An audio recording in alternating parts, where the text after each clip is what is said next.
नमस्कार मित्रों, पराशर ज्योति संस्थान के यूट्यूब चैनल पर एक बार फिर से आपका स्वागत है। आज जो है कर्क में अभी दोबारा जो मंगल आए हैं मार्गी होकर, इसकी चर्चा करेंगे।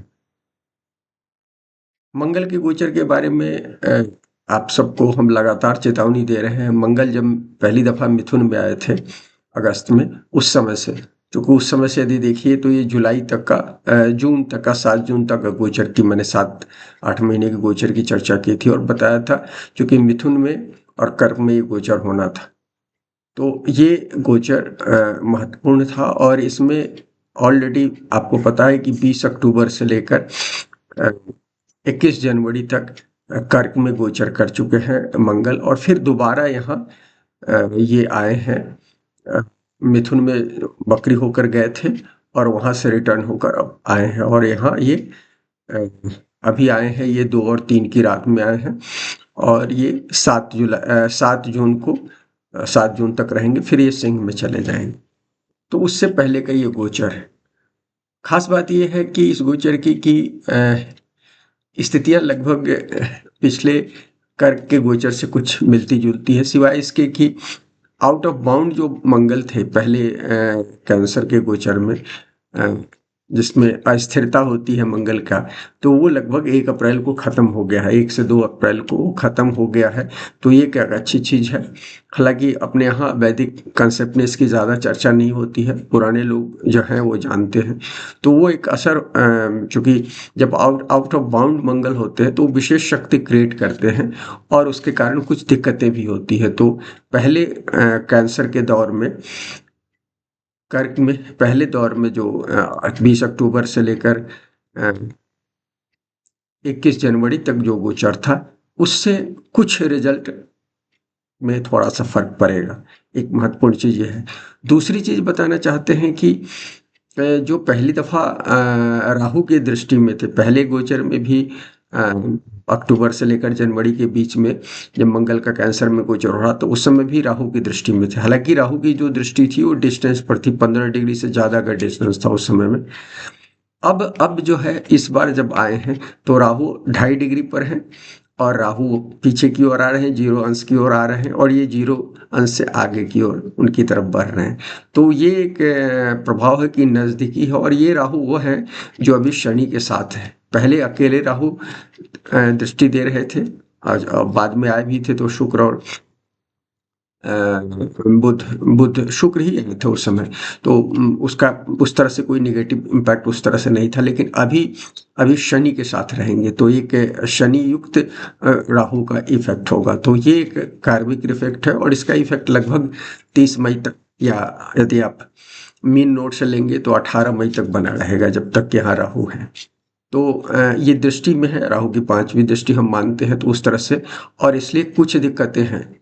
और ये दिक्कतें इसलिए भी हैं कि शापित योग, जिन लोगों की कुंडली में राहु शनि का योग बना हुआ होगा, यदि कुंडली में आमने सामने राहु शनि हो, या क्या कहते हैं त्रिकोण में भी हो, तो उसको भी आप ले सकते हैं। तो ये सब चीज़ें उसे कुछ कार्मिक घटनाएं बता रही होंगी, और वो मंगल के साथ मिलकर, नीच के मंगल के साथ मिलकर कुछ घटनाएं हो सकती हैं। क्या होंगी वो घटना, आगे मैं इसके बारे में बताऊंगा आपको। लेकिन महत्वपूर्ण यह है कि इसको ध्यान रखना है कि राहु की दृष्टि में है, और ये दृष्टि कैसी है मैं बता रहा हूँ, जिसमें अभी ये टोटल तो 30 मई तक रहेंगे। यदि ट्रू नोट से देखिएगा 30 मई को राहु निकलेंगे, राहु यहाँ से तब तक रहेगा। लेकिन 5 अंश की दृष्टि में राहु की ये 19 से 20 अप्रैल की 19-20 की रात में निकल जाएंगे। 5 अंश क्रॉस कर जाएगा राहु, और इनके बीच में डिस्टेंस, राहु पीछे चले जाएंगे, 1 डिग्री पर रहेंगे, और ये लगभग 6 डिग्री क्रॉस कर जाएंगे मंगल। तो 5 अंश की जो होता है क्लोज एस्पेक्ट होता है, वो सबसे ज़्यादा प्रभावी होता है। तो उससे निकल जाएंगे तो बहुत सारे लोग इसके प्रभाव से निकल जाएंगे, एक चीज है। और 2 मई को ये 12 डिग्री कैंसर को क्रॉस करेंगे। 12 डिग्री कैंसर क्यों इम्पोर्टेंट है? क्योंकि जो पिछली बार कैंसर में आए थे, तो यही 12 डिग्री कैंसर से क्या कहलाता है, ये रिटर्न हुए थे मंगल, माने वक्री हुए थे 12 डिग्री कैंसर में वो 12 डिग्री से ही रिटर्न हो गए थे, 11-12 डिग्री पर वो रिटर्न हो गए थे। तो वो डिग्री जो है शैडो पीरियड माना जाता है। तो मंगल इस बार भी जब उस डिग्री को क्रॉस कर जाएंगे तो उसके जो रेट्रोग्रेशन का जो इफेक्ट था वो पूरी तरह से, तो आप कह लीजिए कि अप्रैल भर यदि कहा जाए तो ऐसे तो 20 अप्रैल तक दिख रहा है कि राहु के इफेक्ट से निकल जाएंगे 5 अंश से, वैसे उनका असर रहेगा लेकिन 5 अंश से ऊपर हो जाएगा। लेकिन साथ में हम कह रहे थे कि रेट्रोग्रेशन वाला भी जो असर था वो भी क्या कहलाता है, वो खत्म हो जाएगा कहलाता है। 6 दिसंबर को 12 अंश पर हुए थे वो, कैंसर में रेट्रोग्रेट होकर फिर वो मिथुन तक गए थे, कर्क से रेट्रोग्रेट हुए थे और मिथुन तक वक्री होकर गए थे। अब वो 12 अंश क्रॉस कर जाएंगे, तो 1 या 2 मई को क्रॉस कर रहे हैं, उस समय तक इसका विशेष इम्पैक्ट रहेगा।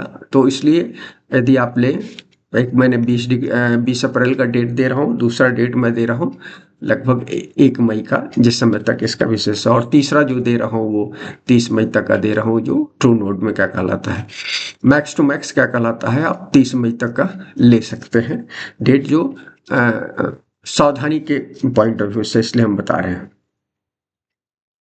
अब ये देखिए कि मंगल जब आए हैं कर्क राशि, देखिए कर्क राशि में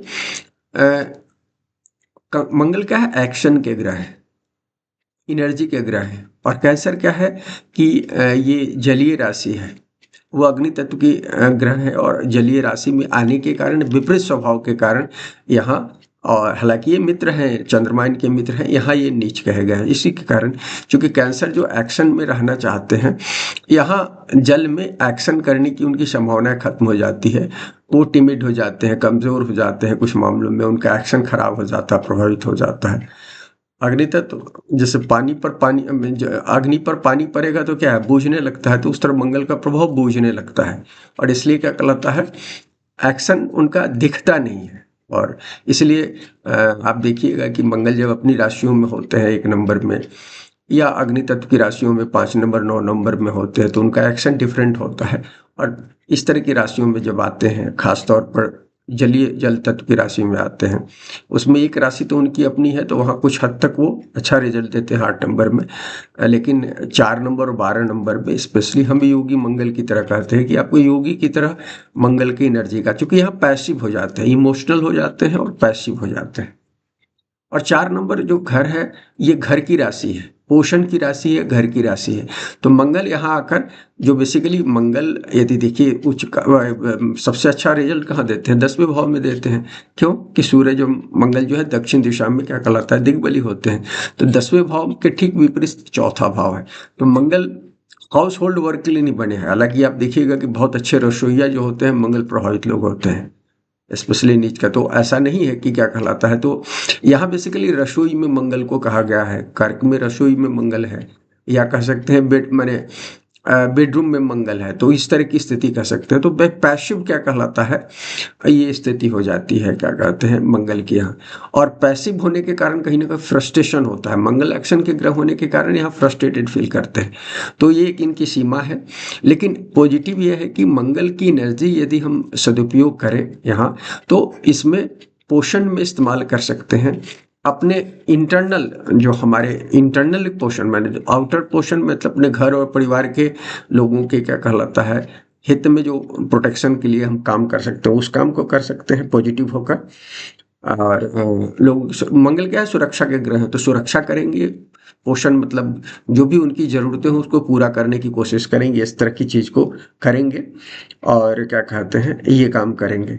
और चूंकि कर्क राशि जो है हीलिंग की भी राशि है, तो इस दौर में आप देखेंगे बहुत सारे लोग अभी कर्क में आए हैं, तो हीलिंग का काम कर सकते हैं, और हीलिंग के माध्यम से ये हॉस्पिटल इंडस्ट्रीज वगैरह में लोग काम करते होंगे उनके लिए, या और तरह से हीलिंग का काम करते होंगे, तो ऐसे लोगों के लिए भी क्या कहलाता है ये पीरियड बहुत अच्छा होगा, और इस सेक्टर में काम करने वालों के लिए ये अच्छा होगा।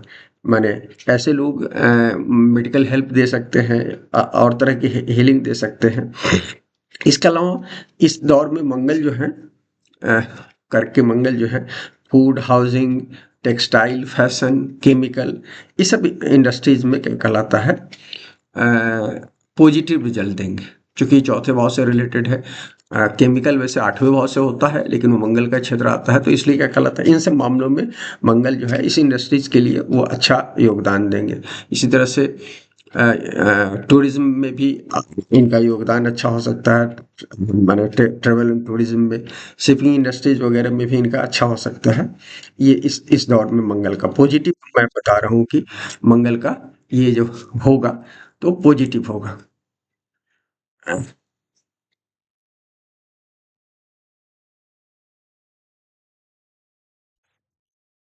ये सब तो मंगल के पॉजिटिव चीज़ों की हमने चर्चा की, लेकिन मंगल कहाँ दिक्कत देंगे? तो सबसे ज़्यादा हमारे इमोशन को डाइजेस्ट करने में, भोजन को डाइजेस्ट करने में, इन सब चीज़ों में कहीं न कहीं क्या कहलाता है, मंगल हमको दिक्कत देंगे। और इसीलिए क्या कहलाता है, यदि आप सड़क पर चला रहे हो, गाड़ी ड्राइव कर रहे हो, तो रोड रेज वगैरह से बचने की ज़रूरत है। ख़ास तौर पर जिनकी कुंडलियों में मंगल और बुध का कॉम्बिनेशन हो पहले से, और अभी त्रिकोणात्मक बना हुआ है, चूंकि राहु जहाँ है वहाँ बुध भी बैठे हुए हैं, वक्र स्थिति में है, तो रोड रेज वगैरह से बचने की ज़रूरत है, गुस्सा नहीं करने की ज़रूरत है किसी भी बात पर। चूंकि देखिए निगेटिव इम्पैक्ट ये है कि आउट ऑफ ये जब मंगल नीच का होता है तो हम कई बार क्या कहलाता है, कानून को अपने हाथ में ले लेते हैं। तो अपने एक्शन को, अपने ये नकारात्मक जो कैंसर का जो है, जो एंगर हमको देता है, उस एंगर से बचने की ज़रूरत है। क्रोध देता है और हम अपना लॉजिक भूल जाते हैं। मंगल लॉजिक के ग्रह हैं, तो हम अपने तर्क को भूलने के कारण हम, जैसे कहा जाता है कि उच्च का स्थिति में मंगल होते हैं तो तुरंत कोई घटना होगी तो तुरंत पुलिस को रिपोर्ट कर देंगे, पुलिस वो काम करेगी। और ये नीच के मंगल में कई बार सीधे हम क्या कहलाता है, अपने हाथ में एक्शन ले लेते हैं, मारपीट करने लगते हैं, जबकि हमारे पास ताकत भी नहीं होती। कई बार नहीं करते हैं, लेकिन कई बार वैसी स्थिति हो जाती है यदि कि हम वो सब चीज़ें करते हैं। तो इस चीज़ का खासकर रोड रेज के संदर्भ में ये बात बहुत देखा गया है, तो इसलिए हमने कहा। और त्रिकोण में ऑलरेडी राहु के साथ वहाँ शनि, राहु शनि के साथ बुध भी है, तो इसलिए हम आपको बताना चाहते हैं वो नीच की स्थिति है, तो इसलिए इसको। और स्पेशली अभी चंद्र ग्रहण हुआ है, 15 अंश पर हुआ था, तो चंद्र ग्रहण 14 या 15 पर हुआ था, तो चंद्र ग्रहण से प्रभावित जिन लोगों की एनर्जी होगी उन लोगों के साथ ये ज़्यादा चीज़ें हो सकती है। तो आपको क्या कहलाता है, ध्यान रखने की ज़रूरत है कि आप इस दौर में ऐसी कोई भी काम नहीं करें जो कि क्या कहलाता है, आपको इस तरह की किसी सिचुएशन में फंसा सके। अपने हाथ में कानून किसी भी हालत में लेने की ज़रूरत नहीं। दूसरा ये है कि मैंने हर स्थिति में कूल एंड कामनेस बनाए रखना। दूसरा ये है कि ये नीच का मंगल जो है घर में, व्यक्तिगत संबंध में भी ये दिक्कत कर सकता है, खासकर शादी संबंधों में आपको इस मामले में भी ज़्यादा जिन लोगों की दिक्कतें होंगी उनको क्या कहलाता है, जिनकी पहले से दिक्कतें होंगी, ये मंगल आपको, चूंकि शुक्र भी वक्री है, तो इसलिए क्या कहलाता है, और वो राहु और शनि के साथ बैठे हुए हैं, तो कार्मिक यदि कुंडली है तो आपको इस तरह की स्थितियों को भी देख सकते हैं कि घर में आप माने हिंसा और बल प्रयोग कर सकते हैं। बेसिकली क्या होता है, नीच का मंगल जो होता है कंट्रोल करने की आदत होती है इनको, तो कंट्रोलिंग आदत के कारण क्या कहलाता है, परेशानी होती है। क्योंकि एक्चुअली अच्छा मंगल होता है तो आप स्वाभाविक रूप से दूसरे पर कंट्रोल करते हो, आपसे लोग दबते हैं, लेकिन नीच के मंगल में होते नहीं है तो आप कोशिश करते हो, तो इस चीज़ से आपको बचने की ज़रूरत है। नहीं तो आपको, यदि अभी आपकी पार्टनर के साथ भी कुछ ऐसी स्थितियां होंगी तो पार्टनर इसके खिलाफ एक्शन ले सकती है। तो यदि कुंडली में ऐसी होगी तो समय अभी क्या है, अलगाव का और बहुत सारे दूसरे नेगेटिव एनर्जी है, इसलिए हम आपको बता रहे हैं। तीसरी चीज़ है कि ये बीमारियां दे सकता है, जैसे हमने कहा कि इमोशनल डाइजेशन की समस्या भी होगी, क्या कहलाता है, फूड डाइजेशन की समस्या होगी। और यदि आपकी कुंडली में दशा भुक्ति खराब होगा तो किसी विशेष बीमारी को, खासकर ब्लड से संबंधित बीमारियां हो सकती है। देखिए नीच का मंगल कहा गया है कि नीच का मंगल जो है हार्ट अटैक देता है। हार्ट अटैक से लोग जाते हैं नीच के मंगल वाले, जो जिनके जन्म कुंडलियों में होता तक है, ये यहाँ तक की स्थिति को क्रिएट करता है। और नीच का मंगल आपको ये भी देता है, क्या कहते हैं, नर्वस में वो प्रॉब्लम देता है अल्टीमेटली, जिसके कारण, या आपकी मांसपेशियों की समस्या देता है अल्टीमेटली। उससे क्या होता है कि लकवा जिसको बोलते हैं, क्या कहते हैं, साइड में एक साइड क्या कहलाता है, काम करना बंद कर देता है। तो इस तरह की चीज़ें को भी इंडिकेट करता है। तो इस तरह की स्थितियां बन सकती है यदि कुंडली में आपकी दशा भुक्ति खराब हो, तो इसलिए आपको ध्यान रखने की जरूरत है। स्पेशली हम कहेंगे मेष और वृश्चिक, क्योंकि ये मंगल की राशि है। यदि इनकी कुंडली में ऑलरेडी यदि जन्मांक में मंगल नीच का हो या खराब स्थिति में हो, 6, 8, 12 में बैठा हो, तो आपको ध्यान रखने की जरूरत है। और कर्क और सिंह में योग कारक ग्रह होते हैं, तो इनके लिए भी ये समय खराब हो सकता है, क्योंकि मंगल स्थिति अच्छी नहीं है। सिंह के लिए तो वैसे भी कि सिंह की कुंडली में क्या कहते हैं, ये 12वें भाव में होंगे। सिंह की कुंडली में 4 नंबर 12वें में होंगे, तो इनको ध्यान रखने की जरूरत है। इसके अलावा धनु राशि में 8वें भाव में होंगे, तो उनको भी ध्यान रखना है। और कुंभ के लिए विपरीत ग्रह होते हैं और छठे भाव में होंगे। तो इन सब राशि और लग्न के जातकों को इस दौर में विशेष ध्यान रखना चाहिए कि मंगल के कारण यदि कुंडली में पहले से यदि आपकी कुंडली में मंगल पॉजिटिव नहीं होंगे, तो इस पीरियड में कुछ पीड़ा दे सकते हैं, तो इसलिए आपको ध्यान रखना है। इस दौर में क्या कहलाता है, हम जो बताएंगे आपको कि यदि आप क्या कहलाता है, इस दौर में जो कुछ नेगेटिव चीज़ें और बता रही हैं, जो मैं खासकर मौसम के संदर्भ में बताऊंगा, क्योंकि अभी जब पहले दौर में मंगल वक्री हुए थे कैंसर में, अ, और मंगल कैंसर में गोचर कर रहे थे, मार्गी और वक्री दोनों स्थिति में मैं बता रहा हूँ। वक्री तो 6 दिसंबर को हुए, तो उससे पहले मार्गी में थे 20 अक्टूबर से लेकर 6 दिसंबर तक। उस समय भी कुछ दिक्कतें हुई थी, लेकिन जब वक्री हुए तो विशेष तौर पर देखा होगा आपने, उस समय बुध भी वक्री हुए थे और दोनों ने मिलकर मौसम संबंधी बहुत तांडव किया था। कई जगह मौसम का टेम्परेचर 3 डिग्री 4 डिग्री तक नीचे आ गया था। मध्य प्रदेश में भी ऐतिहासिक रूप से एक जगह पर क्या कहलाता है 3 डिग्री का टेम्परेचर दर्ज किया गया था। और इस तरह से कई सालों में, दशकों में कहना चाहिए, और देश के और भी भागों में वो सब चीज़ हुई थी। और बारिश भी अनटाइमली हुई थी उस समय, जो स्थिति थी।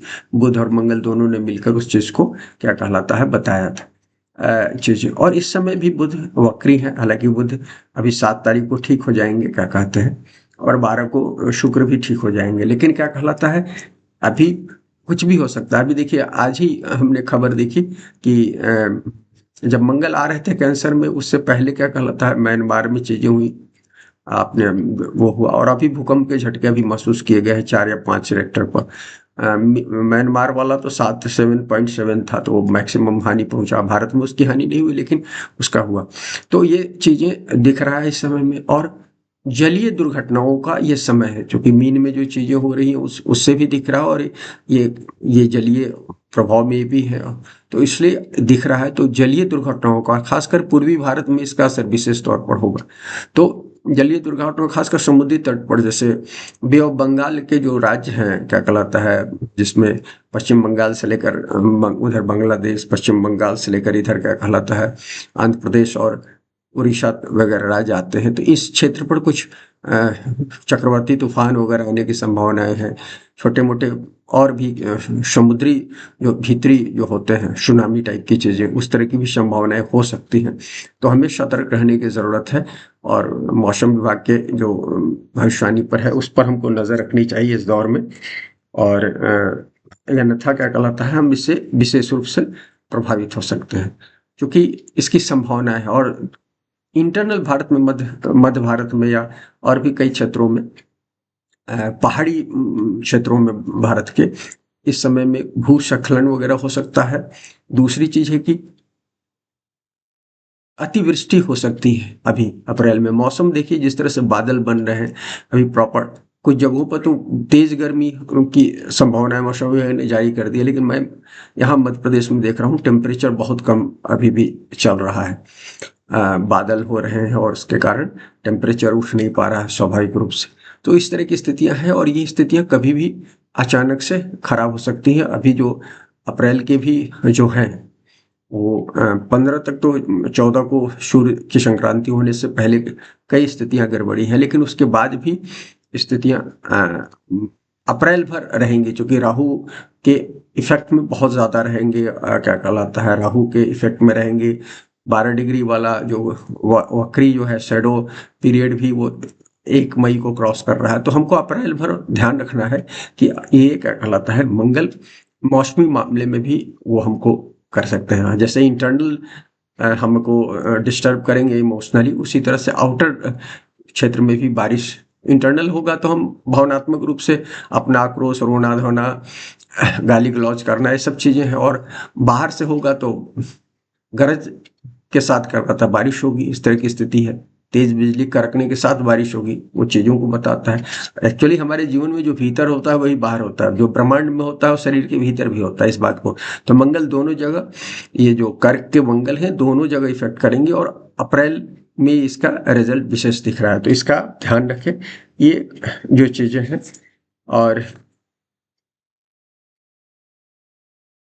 ये जरूर है कि मई और जून में जब क्या कहलाता है ये अप्रैल 1 मई के बाद जब क्या कहलाता है वो निकल जाएंगे शैडो पीरियड वाले से, तो उसके बाद 7 जून तक आप एक मान कर चलिए कि मंगल को यदि घरेलू फ्रंट पर हम यदि मंगल की इस एनर्जी का इस्तेमाल करें करके मंगल की एनर्जी का बहुत सारी समस्याओं का समाधान कर सकते हैं हमारे अपने रिलेशनशिप, क्योंकि ये योगी मंगल की तरह काम करता है। मैं हमेशा कहता हूँ मंगल नीच का मंगल योगी मंगल की तरह काम कर सकता है, क्योंकि क्या होता है कि कर्क में मंगल जो होते हैं पैसिव एग्रेसिव होते हैं, मतलब अंदर से आक्रोश होता है, उस अंदर की एनर्जी को योगी लोग बहुत इस्तेमाल करते हैं। हर जो ऐसे इस तरह के रिजल्ट होते हैं, जो लोग योगी लोग होते हैं या क्या कहते हैं रियल सेंस में साधु होते हैं, उस एनर्जी का इस्तेमाल करके वो बहुत उच्चतम स्थिति पहुंचते हैं। तो एक और चीज पर ध्यान आया कि ये कुंडली वगैरह के जागरण में लगे हुए लोगों के लिए पीरियड पॉजिटिव हो सकता है, खासकर जो हम अभी खराब पीरियड जिसको कह रहे हैं 1 मई तक, और यदि राहु के साथ संबंध को ले लिया जाए तो 18 या 30 मई ले लीजिए, ट्रू नोड में 30 मई ले लीजिए, ऐसे 18 मई तक मीन नोड में, तो उस तरह से देखिएगा तो आपको मान लेना चाहिए कि कहलाता है ये आपको क्या कहलाता है पॉजिटिव ढंग से आप उसका इस्तेमाल कर सकते हैं। तो जो चीज़ें अभी हम बहुत सारी नेगेटिव बातें कर रहे थे वो सब पॉजिटिव स्थिति में बदल जाएगा। तो ये कुछ मंगल की बातें थी जो हमको